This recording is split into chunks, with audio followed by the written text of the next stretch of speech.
Hello everyone, this is Nupur Srivastava from N classes. मेरे पास बहुत सारे पेरेंट्स आते हैं और स्पेशली अभी क्योंकि एग्जाम्स का टाइम है तो बच्चों को जब मैं अपने पास देखती हूँ, अपने स्टूडेंट्स को देखती हूँ तो बहुत ही ज़्यादा उनको कंफ्यूजन होता है। उनको लगता है कि हम इतना पढ़ रहे हैं तो भी हमारे मार्क्स नहीं आ रहे हैं। पेरेंट्स को लगता है कि नहीं, उनका जितना हमें ग्राफ चाहिए सक्सेस रेट का वो उतना नहीं है। उनकी एक्सपेक्टेशंस कुछ अलग होती हैं, बच्चों की कुछ अलग होती है। अपने सारे स्टूडेंट्स को मैं एक चीज़ कहती हूँ जो मुझे लगा कि शायद मैं आप लोगों से भी शेयर करूँ, कि हमें हेल्थ पर बहुत ध्यान देना है।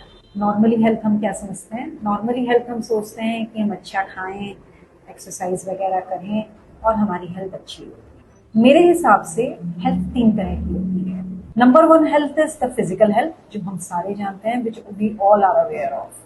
Number two is mental health and number three is spiritual health. कोई भी इंसान सक्सेसफुल होता है अगर, तो वो तीनों के कॉम्बिनेशन पे चलता है।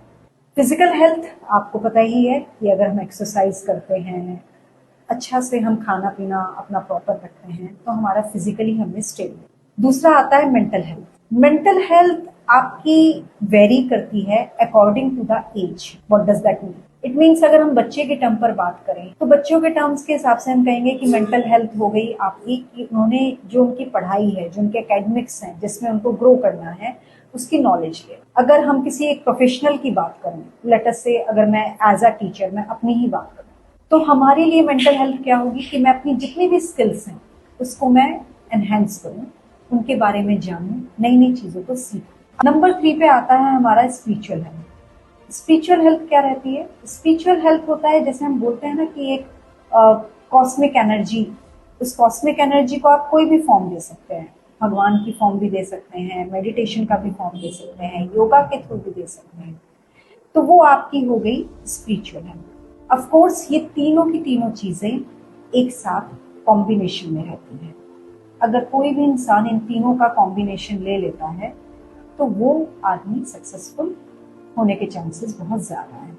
बच्चों के टर्म में जब हम कहते हैं, आजकल बहुत केसेस सुनते हैं, बच्चे डिप्रेस हैं, बच्चे सुसाइड कर रहे हैं, तो हमें बड़ा आश्चर्य होता है कि इतने इतने छोटे बच्चे कैसे डिप्रेशन में चले जाते हैं। क्योंकि आज की डेट में बच्चों के पास फिजिकल हेल्थ भी उतनी नहीं है, वे सिंपल कोई फिजिकल एक्टिविटी नहीं करते हैं, उनके पास स्पिरिचुअल भी नहीं है, और मेंटल हेल्थ वो प्रेशर में आकर कर रहे हैं, यानी नॉलेज को गेन करने की कोशिश कर रहे हैं जो वो नहीं कर पा रहे। हमें अपने बच्चों को इन तीनों का कॉम्बिनेशन बनाने के लिए बोलना होगा। जो भी हम बच्चों से करवाना चाहते हैं हमें भी वो खुद को फॉलो करना होगा। तो please take care of all the health and motivate the children to do that. Thank you.